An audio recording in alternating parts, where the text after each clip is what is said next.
Gary, thank you so very much, and thank you for the individuals, Christian and others who commented in the video.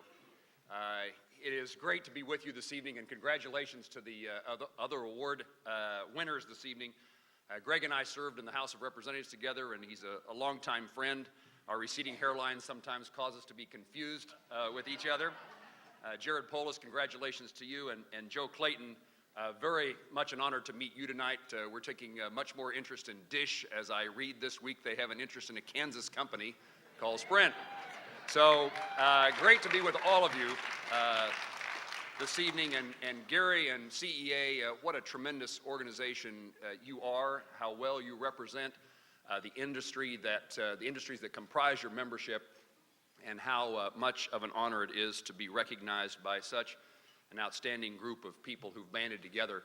I was telling folks at my table this evening, I've been to a few banquets in my life, and something's different here. This is unusual and unique, and there is an excitement in the audience. There's a sense that things are good. There's an optimism that doesn't always exist around a banquet table in Washington, D.C. or across the country. And I think the key is that entrepreneurs are innovators. And entrepreneurs, when they are innovators, become optimistic. Who would do this stuff if you didn't believe that there was something good to come? And so thank you for bringing your optimism to Washington, D.C. Thank you for your efforts on the Hill today and visiting with your elected officials.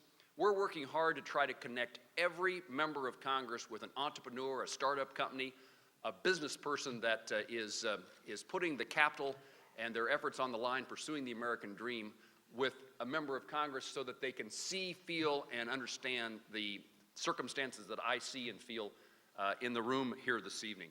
You know, I came to this involvement in the issues that you care most about in a pretty casual way. It wasn't what I intended when I came to Congress, although I've always had a sense of the free markets, of business development, of job creation, but I became somewhat discouraged by how little Congress was willing, and the President were willing to deal with issues related to the debt and deficit.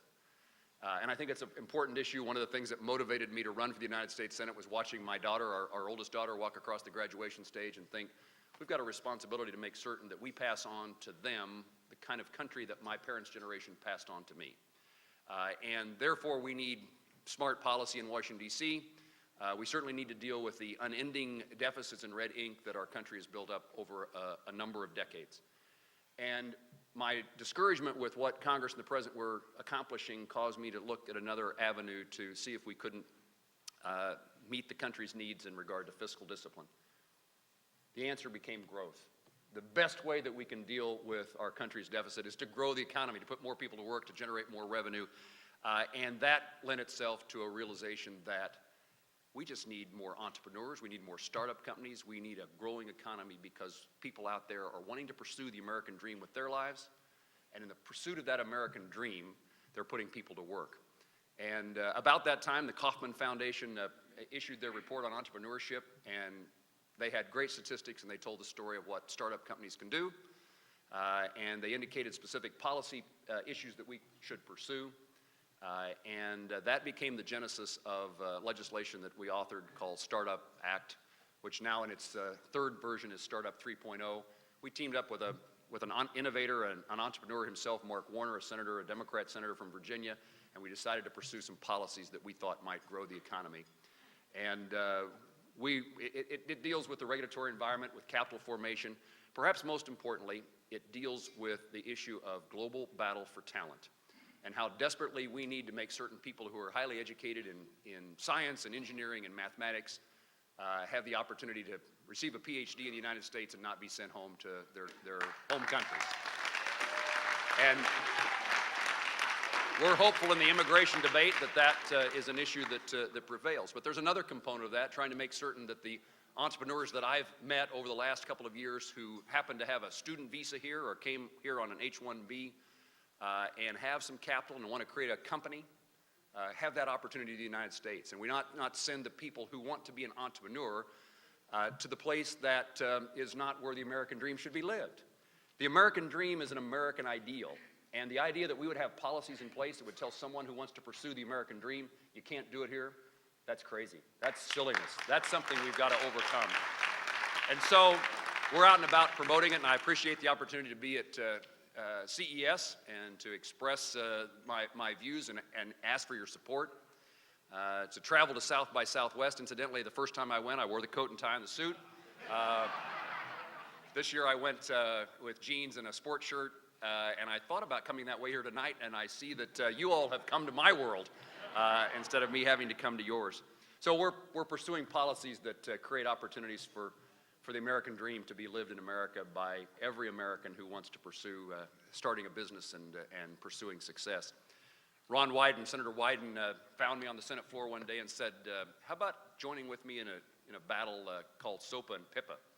And I listened to Ron for a few minutes and thought about it and reached the conclusion that while the policies that are being pursued, I bet we lose this battle, Ron, but the policies that are being pursued, while they are being pursued for a good purpose, piracy is something we need to battle, the unintended consequences of this legislation will kill innovation and entrepreneurship.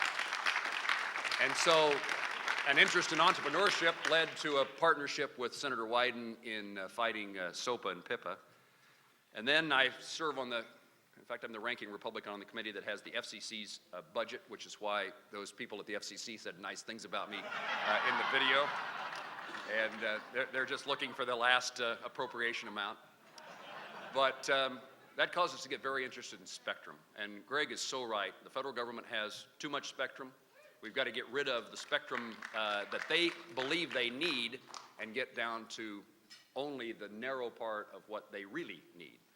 And that will free up opportunities for us to, again, grow the economy and to pursue the applications. We got involved in certainly in the licensed and unlicensed spectrum is something that's very important for us. So it is kind of by circumstance that was unintentional that I arrive here tonight. It doesn't take away any of the satisfaction that comes with coming to a set of issues accidentally, to be recognized by people who understand the importance of entrepreneurship and innovation, understand the value of a spectrum policy that encourages that, and understands the global battle for talent. If America is going to be the country we want it to be, we've got to be welcoming to people who have ideas and who want to pursue them in our country. So I'm honored that you would bestow this award upon me. I look forward to a long and continuing relationship with these issues.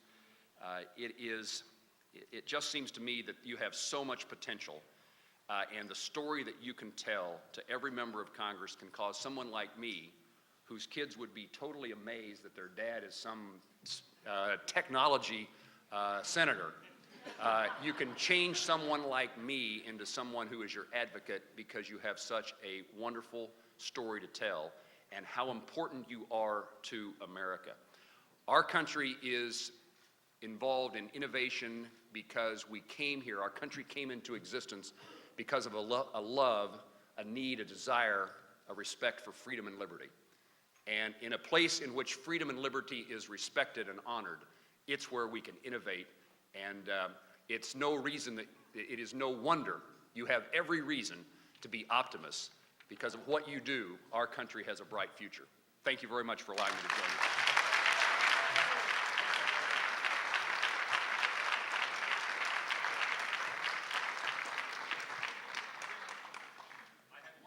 Oh. That's the first time I've ever seen anyone take a microphone away from Gary. I have great staff, and it's one of the reasons that we're able to do the things we do. And Jason Weens and Mark Caldwell, they are fabulous folks in providing me with the information and dealing with people like you. Thank you.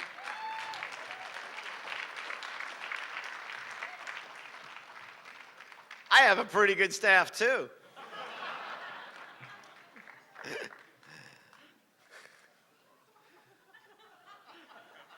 Everybody's laughing because they know it's really not me, it's the entire staff.